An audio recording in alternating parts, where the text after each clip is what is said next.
Let's have a little chat about what happens when you're trying to heal your nervous system and or when you quantum jump. In case we haven't met yet, hi, I'm Trish, and I have been working on healing myself and doing a bunches of things to quantum leap into my highest timeline. And the month of June 2025 has 4 portals in it. We've already passed 2, but no biggie, don't worry about it. You can always use the base information in my Cosmic Alignment for Quantum Acceleration guidebook that's in my website. Essentially what we're doing is working in 9-day sections, specifically for this time period.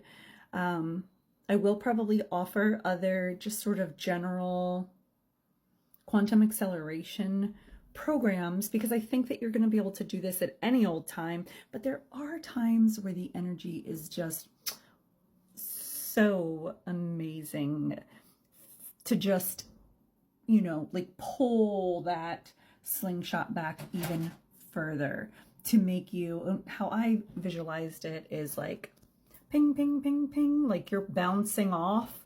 You're getting one portal to slingshot you to the next, to slingshot you to the next. You're doing small things to align yourself daily with the timeline that you want to be in.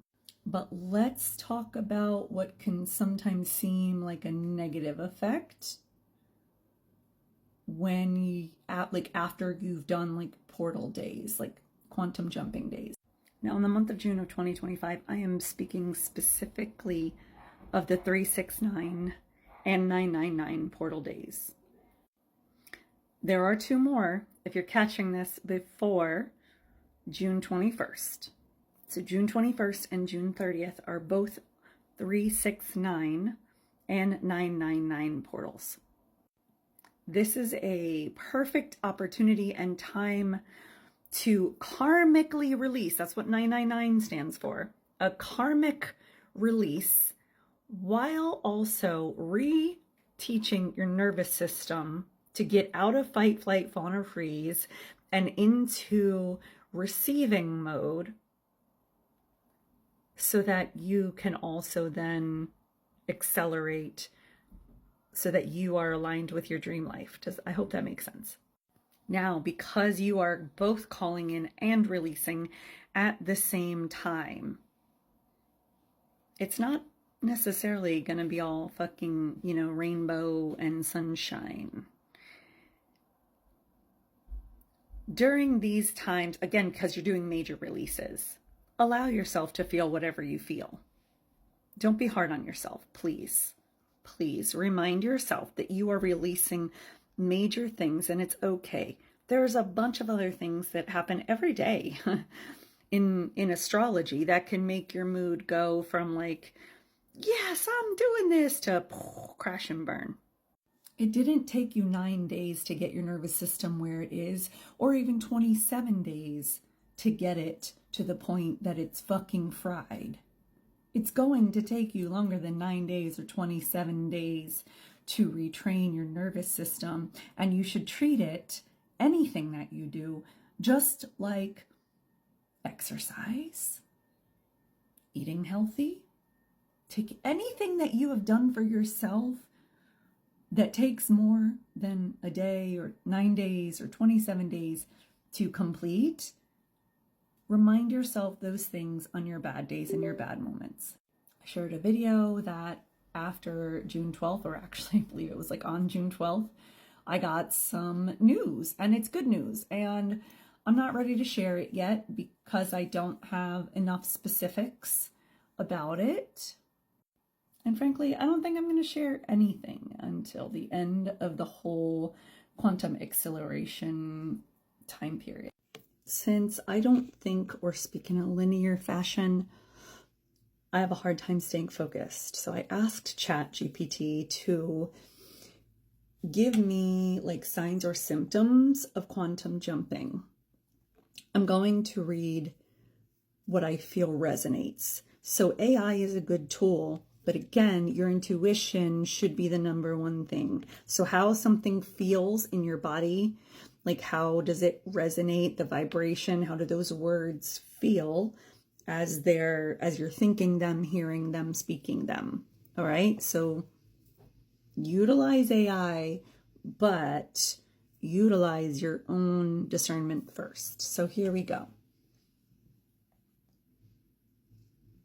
This is on an individual level.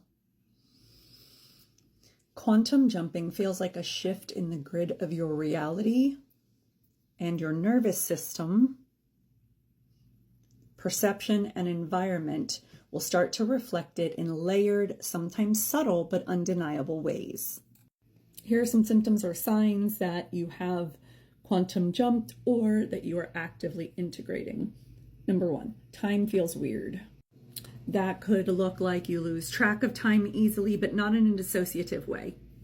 More like you're moving outside of linear structure. The past events feel farther away or like they happened to someone else. I know I experience this a big time, like when I think about my old self or old versions of myself that I'm trying to release. Sometimes when they pop up, I'm like, oh my God, like, was that even me? Like, it does feel like, oh, because you know how sometimes when we say, oh yeah, in another life, but it really was this life, but it really was another life. You know how like, oh, in another life, you know, when you're talking about when you were in college or whatever, I used to be a waitress. Do you see the things that we say all the time that really have to do with this kind of stuff? You also begin to remember things quite differently, or you can, or forgetting things that were tied to the old you. 2, you feel emotionally neutral or eerily calm. Things that would normally trigger you don't have the same charge. Now remember, I think I said that sometimes what happens is you don't notice that you notice until you notice the lack of something. So for example, if you don't realize in the beginning, like, wait a minute, I was just triggered and I can't believe that I just behaved differently to that than I normally would.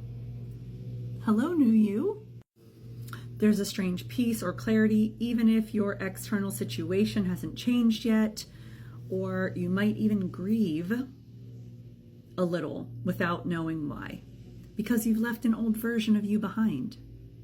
Just an intuitive suggestion here. If that happens to you and you find yourself grieving, ask. Sit, close your eyes, put one hand on your heart and one hand on your solar plexus, and ask, why am I grieving? And whatever you see or hear or feel, that's your answer. And if it is a version of you or just simply the past, then remind it. Remind that thing that you're grieving about that it's loved. And thank it, whatever that was, whether it was a version of you, thank it. It's time to release the old and integrate the new. Number 3, your environment subtly shifts. People respond to you differently. You're met with unexpected ease, synchronicity, or solutions. Things that were stuck start moving or move out of your life without you forcing it. Number 4, and this might not happen immediately. You notice repetition breaking. You don't repeat the same thought loops or emotional spirals. I told y'all that can also line up with the whole grief thing. Notice how you react to things. Notice, give yourself credit when you react differently than you always have in the past. The more you show appreciation and love and even just noticing the things that are changing for your benefit, and the more you give them credit, the more the universe will give you. Did you just hear my stomach? My solar plexus just said, yes, bitch. And further on that is you naturally make different choices without even trying to force yourself. Maybe even think about your eating habits. Maybe notice, have your eating habits changed? Have you kind of just not really felt like eating some of the same things that you used to want to eat, like sugar or even alcohol? Like, have you let go of an addiction, of a vice, like so many things to notice. And possibly old coping mechanisms feel incomplete or even unnecessary. Number 5, energetic reorientation symptoms. Head tingles, ear ringing, body buzzing. Those are literal fucking vibrations, frequencies. You're vibrating at a different frequency. Intense fatigue after a moment of clarity or high energy. You may be noticing this too. This one isn't in there.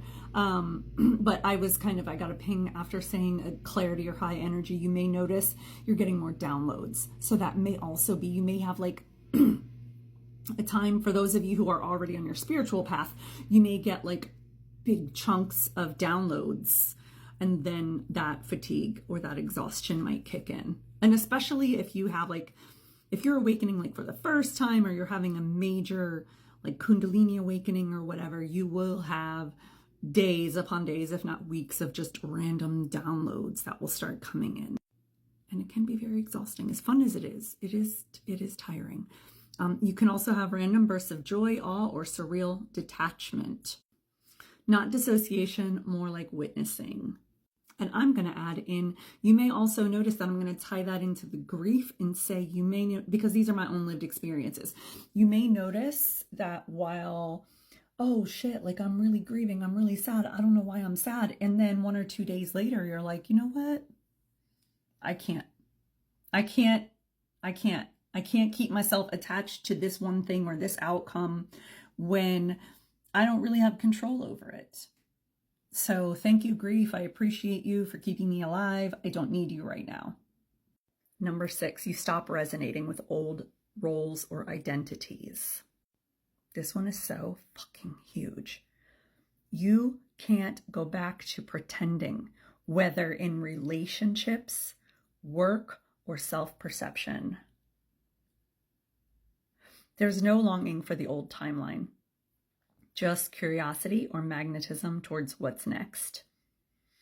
You feel like you're remembering yourself instead of becoming someone else. Oof, big stuff.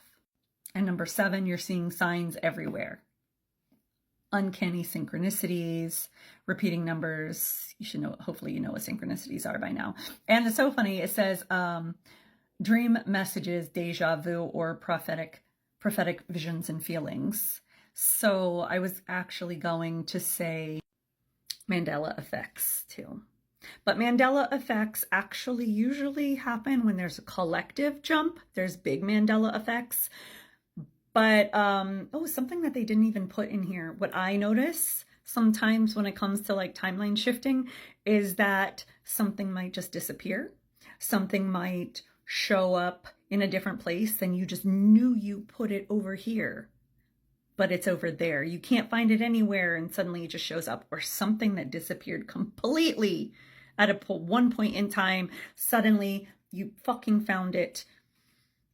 That doesn't necessarily mean you jumped timelines, but if you were intending to do that work and you were intending to quantum shift, and then you knew that you're kind of somewhere around a quantum shift day, and within a day or 2 of that, you fucking find something. That shit happened to me recently.